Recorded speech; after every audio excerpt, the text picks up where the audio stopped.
I want to tell you the story of Roland T. Owen and Artemis Ogletree, who both died under mysterious circumstances at the same hotel. In fact, they were one and the same person. Confused? You ain't heard nothing yet.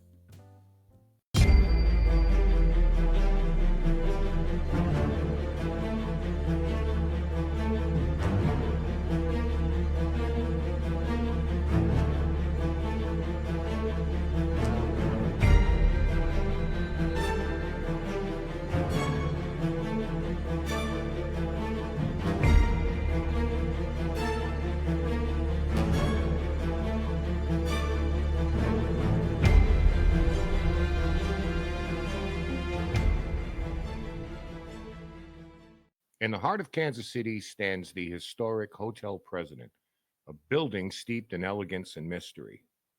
But one room in particular holds a chilling secret, room 1046. And what began as an ordinary check-in unraveled into one of the most perplexing unsolved crimes of the 20th century. It's a story of deception, intrigue, and a mystery that still lingers to this day. On January 2nd, 1935, a man who gave his name as Roland T. Owen checked into the Hotel President in Kansas City, Missouri. He was described as being in his mid-20s with a cauliflower ear, normally a sign of a past boxing injury, and a scar on his head.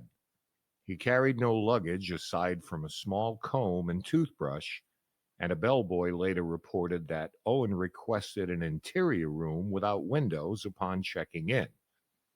This in itself was unusual and stood out to the staff, but Owen was assigned room 1046 that had a view only of the hotel courtyard. The staff noticed he seemed nervous, and throughout his stay, Owen exhibited peculiar behavior. He often left and returned to the hotel at odd hours, and when he was in his room, the staff observed that he kept the blinds tightly closed and the room dark. Mary Soptic, a hotel maid, interacted with Owen multiple times during his stay and clearly noticed his odd conduct. On January 3rd, his door was locked, which led her to assume that Owen was out, since it could only be locked from the outside. But when she opened it with her own key, Owen was present, sitting in the dark with the shades drawn, just as he had been the previous afternoon. The phone rang and he answered it. "No, Don, I don't want to eat. I'm not hungry. I just had breakfast." "No, I am not hungry," he said. He seemed nervous and on edge. Owen mentioned that he was expecting a guest and asked her to leave the door unlocked when she finished cleaning. During their conversation, Owen frequently referred to someone named Don, indicating they would be visiting soon. Returning to deliver fresh towels, Soptic overheard Owen talking to someone inside the room, with one clear statement being, "Don't let me down." When she knocked, a deep male voice, believed not to be Owen's, responded, saying they didn't need anything. Charles Blocker, an elevator operator at the Hotel President, recalled seeing a man matching Owen's description in the company of another man. The second man appeared older and well-dressed, but their interactions seemed tense. This added weight to the theory of Owen being involved with a criminal or suspicious figure.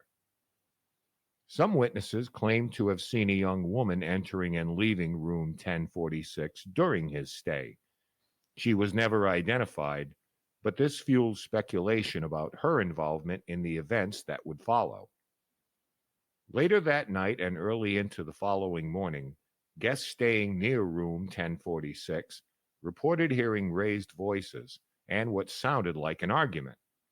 A guest named Gene Owen specifically mentioned hearing a male and female voices shouting angrily, though the exact words were unclear. On the morning of January 4th at 7 a.m., the switchboard operator began her shift and prepared to make a requested wake-up call to room 1046. She noticed, however, that the phone in the room was off the hook. Randolph Props, the bellboy who had escorted Owen to the room 2 days earlier, was on duty and assigned to check on the situation. When he reached room 1046, the door was locked, and a Do Not Disturb sign hung from the doorknob. After knocking loudly several times, he heard a voice inside telling him to enter, but he couldn't because the door was locked. After another knock, the same voice instructed him to turn on the lights, but Props was still unable to enter.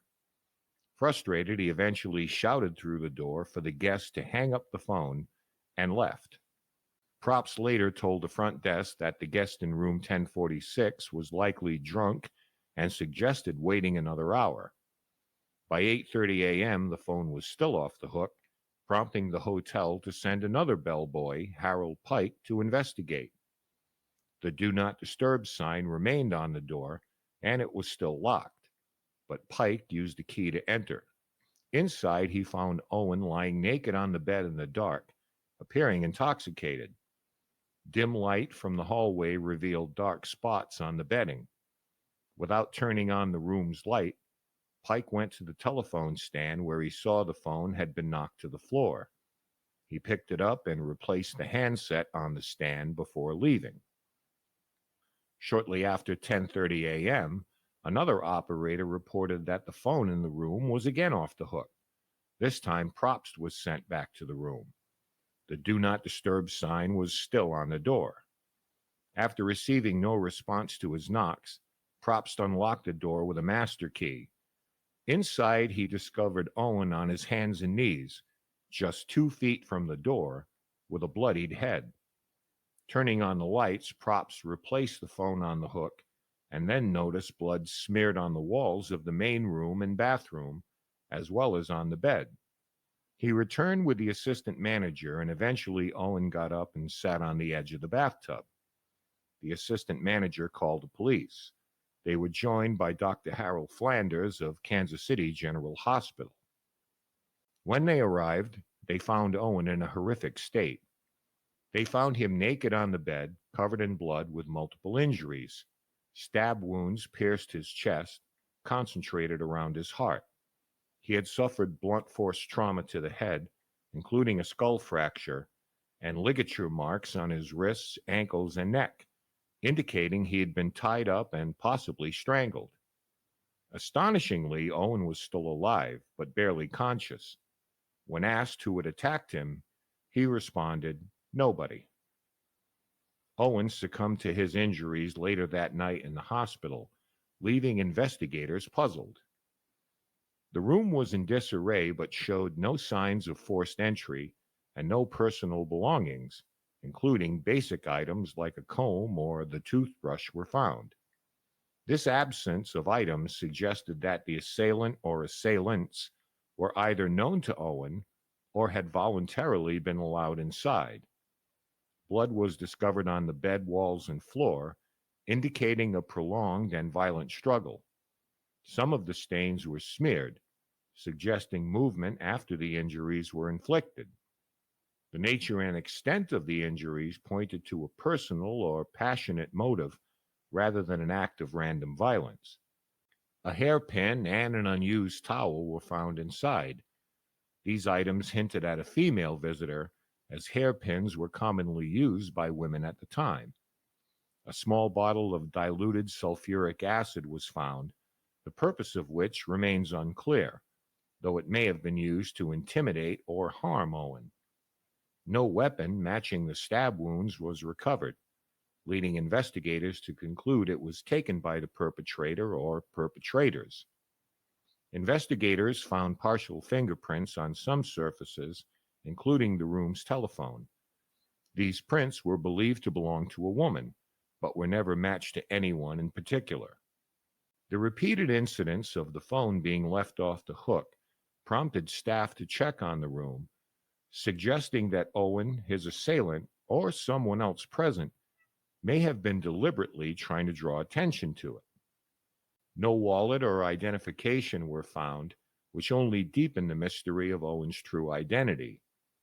The meticulous removal of personal belongings and a lack of identification suggested premeditation, possibly linked to revenge or silencing him. It was eventually discovered that Roland T. Owen was an alias. Authorities conducted nationwide checks for missing persons fitting his description, but found no matches. The autopsy confirmed that his injuries were inflicted several hours before he was found, between 4 and 5 a.m., meaning he suffered alone in the room for a significant period before help arrived. Some unusual scars, including one on his head from an earlier injury, raised speculation about his background, but provided no definitive leads. Owen's body was initially set to be buried in a potter's field, but on the day of the funeral home received an unexpected call from a man requesting a delay. He explained that funds for a burial plot and service at Memorial Park Cemetery in Kansas City, Kansas, would be sent, emphasizing that it was important for the deceased to be buried near his sister. When the funeral director mentioned he would need to inform the police, the caller remained unfazed, calmly stating that it didn't concern him. The caller became more candid when questioned about Owen's death. He alleged that Owen had been involved in an affair with one woman while engaged to another.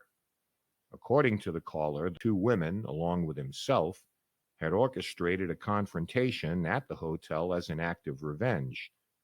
Cheaters usually get what's coming to them, the caller remarked, before abruptly hanging up. As requested, the funeral was postponed. On March 23rd, the funeral home received an envelope, meticulously addressed with the aid of a ruler. Inside was $25, equivalent to about $600 today, wrapped in newspaper, sufficient to cover the burial costs. The sender's identity remained a mystery. Two more envelopes, each containing $5, were sent to a local florist to purchase a bouquet of 13 American Beauty roses for the grave. Both payments were accompanied by phone calls traced to payphones. Along with the flowers was a card, written in disguised handwriting that read, "Love forever, Louise." The funeral took place shortly afterward. Aside from the officiating minister, the only attendees were police detectives, some of whom served as pallbearers. Other detectives disguised as gravediggers kept watch over the site for several days, but no visitors ever came. A few days after the funeral, a woman called the newsroom of the Kansas City Journal-Post to correct their earlier report, which had stated that the man from room 1046 would be buried in a pauper's grave. She clarified that he had, in fact, received a formal funeral, adding that both the funeral home and the flower shop could confirm this. When asked for her name, she replied, "Never mind, I know what I'm talking about." Pressed for more information, she simply said he got into a jam, before abruptly ending the call. Some speculate that Owen's death was tied to organized crime or a personal vendetta, given its violent nature. The involvement of the mysterious woman and the card signed Louise has fueled theories of a love triangle, a possibility that remains widely discussed to this day. The unidentified benefactor who paid for Owen's burial and sent the card signed Louise is believed to have had intimate knowledge of the case. This individual may have been a perpetrator, a witness, or someone indirectly connected to the crime. However, their identity remains unknown, adding yet another layer of mystery to the case. The repeated mention of Don suggests a relationship with someone influential or intimidating. The name could be an alias, a code name, or shorthand for a mob figure. The lack of forced entry and removal of evidence might point to a professional hit, common in organized crime scenarios. The delay between his injuries and his death could indicate that his attacker intended to extract information or to punish him. Officers recall bellboy Propst's account of the man's conversation on the way to his room.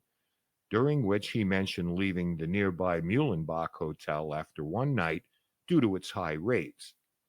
Following up, police contacted the staff at the Muhlenbach, who confirmed that no one named Roland T. Owen had checked in.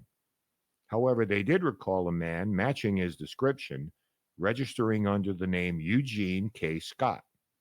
Like Owen, he had listed Los Angeles as his address and specifically requested an interior room. When investigators contacted the LAPD to verify the identity, they found that no one by the name Eugene K. Scott resided in Los Angeles. Photos of the deceased man were circulated nationwide, and a breakthrough appeared to have come when a friend of Ruby Ogletree of Birmingham, Alabama, showed her an issue of the American Weekly, a Sunday newspaper supplement, which featured an article about the case. The man in the photograph closely resembled her son, Artemis, whom the family had not seen since he left to hitchhike to California in 1934. Although they had not heard from him in person, he had managed regular correspondence with them. Ruby contacted the Kansas City Police Department, providing details about the man's head scar, which matched an injury Artemis had sustained as a child. In November, the American Weekly confirmed the man's identity as Artemis Ogletree. However, Ruby's story raised new questions. She had received several letters supposedly from Artemis after his death. The first, postmarked in Chicago in 1935, was typewritten, odd because Artemis couldn't type, and written in an unfamiliar style. A later letter claimed Artemis was going to Europe, followed by another saying his ship was leaving from New York. In August, Ruby received a phone call from a man in Memphis, claiming Artemis had saved his life and was now living in Cairo, married to a wealthy woman. The caller said Artemis couldn't write due to losing a thumb in the fight. Ruby spoke with the man for half an hour, and although he seemed to know details about Artemis, his story was irrational. She gave the police the man's name, though it remains undisclosed.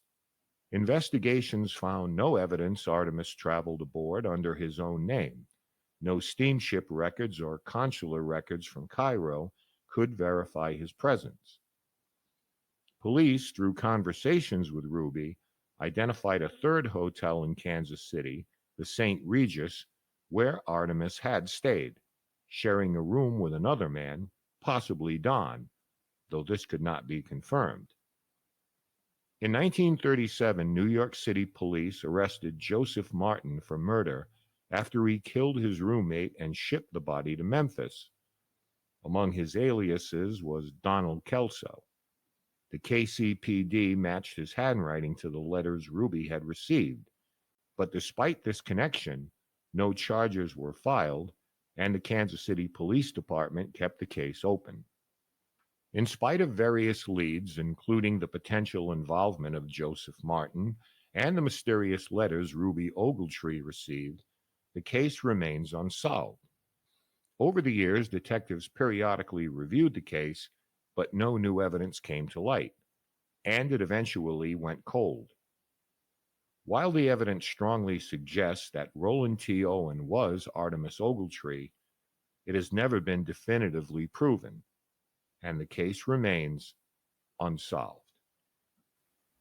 Room 1046 remains a mystery locked in time, buried alongside the body of Roland T. Owen or Artemis Ogletree, whichever you prefer. Was it a crime of passion, a sinister plot, or something even more darker that led to his untimely death? For nearly a century, the unanswered questions have haunted the halls of the hotel president, leaving behind a tale that refuses to fade.